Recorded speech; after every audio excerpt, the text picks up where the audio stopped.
بسم اللہ الرحمن الرحیم۔ مسلمان کسے کہتے ہیں؟ برادران اسلام، آج میں آپ کے سامنے مسلمان کی صفات بیان کروں گا، یعنی یہ بتاؤں گا کہ مسلمان ہونے کے لیے کم سے کم شرطیں کیا ہیں۔ آدمی کو کم سے کم کیا ہونا چاہیے کہ وہ مسلمان کہلائے جانے کے قابل ہو۔ کفر کیا ہے اور اسلام کیا ہے؟ اس بات کو سمجھنے کے لیے سب سے پہلے آپ کو یہ جاننا چاہیے کہ کفر کیا ہے اور اسلام کیا ہے۔ کفر یہ ہے کہ آدمی خدا کی فرما برداری سے انکار کر دے، اور اسلام یہ ہے کہ آدمی صرف خدا کا فرما بردار ہو اور ہر ایسے طریقے یا قانون یا حکم کو ماننے سے انکار کر دے جو خدا کی بھیجی ہوئی ہدایت کے خلاف ہوں۔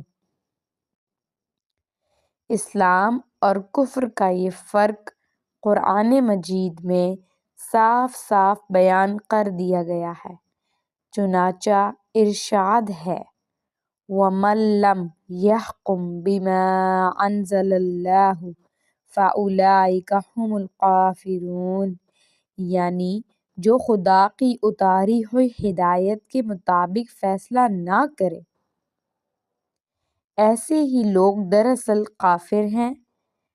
فیصلہ کرنے سے یہ مراد نہیں کہ عدالت میں جو مقدمے جائیں بس اسی کا فیصلہ خدا کی کتاب کے مطابق ہو، بلکہ دراصل اس سے مراد فیصلہ ہے جو ہر شخص اپنی زندگی میں ہر وقت کیا کرتا ہے۔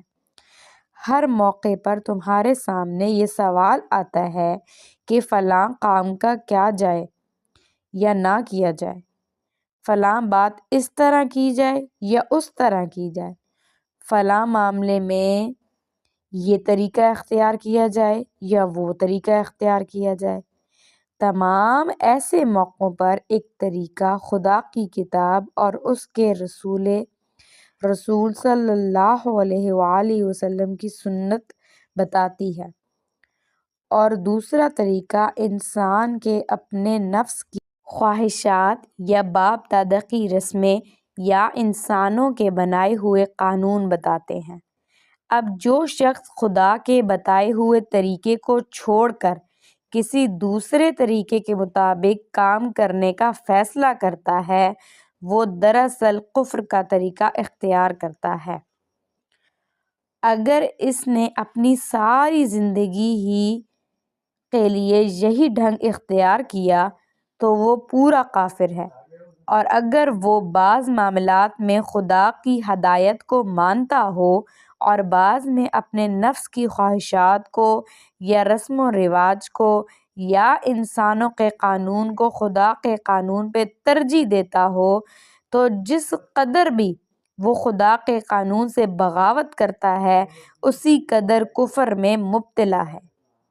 کوئی آدھا کافر ہے، کوئی چوتھائی کافر ہے، کسی میں 10واں حصہ کفر کا ہے اور کسی میں 20واں حصہ۔ غرض جتنی خدا کی قانون سے بغاوت ہے اتنی ہی کفر بھی ہے۔ اسلام اس کے سوا کچھ نہیں ہے کہ آدمی صرف خدا کا بندہ ہو، نفس کا بندہ نہ ہو، باپ دادا کا بندہ نہ، خاندان اور قبیلے کا بندہ نہ، مولوی صاحب اور نہ پیر صاحب کا بندہ، اور نہ زمیندار صاحب اور تحصیلدار صاحب اور مجسٹریٹ صاحب کا بندہ، نہ خدا کے سوا کسی اور صاحب کا بندہ۔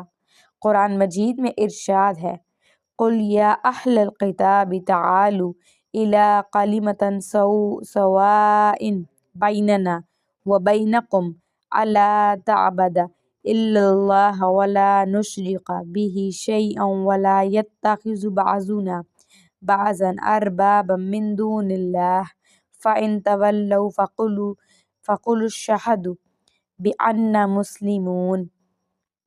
یعنی اے نبی صلی اللہ علیہ وآلہ وسلم اہل بیت سے کہہ دو کہ آؤ ہم تم ایک ایسی بات پر اتفاق کر لیں جو ہماری اور تمہارے درمیان یکساں ہے، یعنی جو تمہارے نبی بھی بتا گئے، اور خدا کا نبی ہونے کی حیثیت سے میں بھی وہی بات کہتا ہوں۔ وہ بات یہ ہے کہ ایک تو ہم اللہ کے سوا کسی بندے بن کر نہ رہیں، دوسرا یہ کہ خدا میں کسی کو شریک نہ کریں، اور تیسری بات یہ کہ ہم میں سے کوئی انسان کسی انسان کو اللہ کی بجائے اپنے مالک اور اپنا آقا نہ بنائے۔ یہ تین باتیں اگر وہ نہیں مانتے تو ان سے کہہ دو گواہ رہو ہم تو مسلمان ہیں، یعنی ہم ان تینوں باتوں کو مانتے ہیں۔ اب کیا یہ لوگ اللہ کی اطاعت کا طریقہ دین اللہ چھوڑ کر کوئی اور طریقہ چاہتے ہیں؟ حالانکہ آسمان و زمین کی ساری چیزیں چاروں اللہ ہی کی تابع فرما ہیں اور اسی کی طرف سب کو پلٹنا ہے۔ ان دونوں آیتوں میں ایک ہی بات بیان کی گئی ہے، یعنی یہ کہ اصل دین خدا کی اطاعت اور فرما برداری ہے۔ خدا کی عبادت کے معنی یہ نہیں کہ بس 5 وقت اس کے آگے سجدہ کر لو، بلکہ اس کی عبادت کے معنی یہ ہیں کہ رات دن میں ہر وقت اس کے احکام کی اطاعت کرو، جس چیز سے اس نے منع کیا ہے اس سے رک جاؤ، جس چیز کا اس نے حکم دیا ہے اس پر عمل کرو۔ ہر معاملے میں یہ دیکھو کہ خدا کا حکم کیا ہے، یہ نہ دیکھو کہ تمہارا اپنا دل کیا کہتا ہے، تمہاری عقل کیا کہتی ہے، باپ دادا کیا کر گئے ہیں، خاندان اور برادری کی مرضی کیا ہے، جناب مولوی صاحب قبلہ اور جناب پیر صاحب قبلہ کیا فرماتے ہیں، اور فلاں صاحب کا کیا حکم ہے، اور فلاں صاحب کی کیا مرضی ہے۔ اگر تم نے خدا کے حکم کو چھوڑ کر کسی کی بات بھی مانی تو خدا میں اس کو شریک کیا، اس کو وہ درجہ دیا جو صرف خدا کا درجہ ہے۔ حکم دینے والا تو صرف خدا ہے۔ ان الحکم الا للہ۔ فیصلے کا سارا اختیار اللہ کو ہے۔ بندگی کے لائق صرف وہ ہے جس نے تمہیں پیدا کیا اور جس کے بل بوتے پر تم زندہ ہو۔ زمین و آسمان کی ہر چیز اس کی اطاعت کر رہی ہے۔ کوئی پتھر کسی پتھر کی اطاعت نہیں کرتا، کوئی درخت کسی درخت کی اطاعت نہیں کرتا، کوئی جانور کسی جانور کی اطاعت نہیں کرتا۔ پھر تم جانوروں اور درختوں اور پتھروں سے بھی گئے گزرے ہو گئے ہو، وہ تو صرف خدا کی اطاعت کریں اور تم خدا کو چھوڑ کر انسانوں کی اطاعت کرو۔ یہ وہ بات ہے جو قرآن کے ان دونوں آیتوں میں بیان فرمائی گئی ہے۔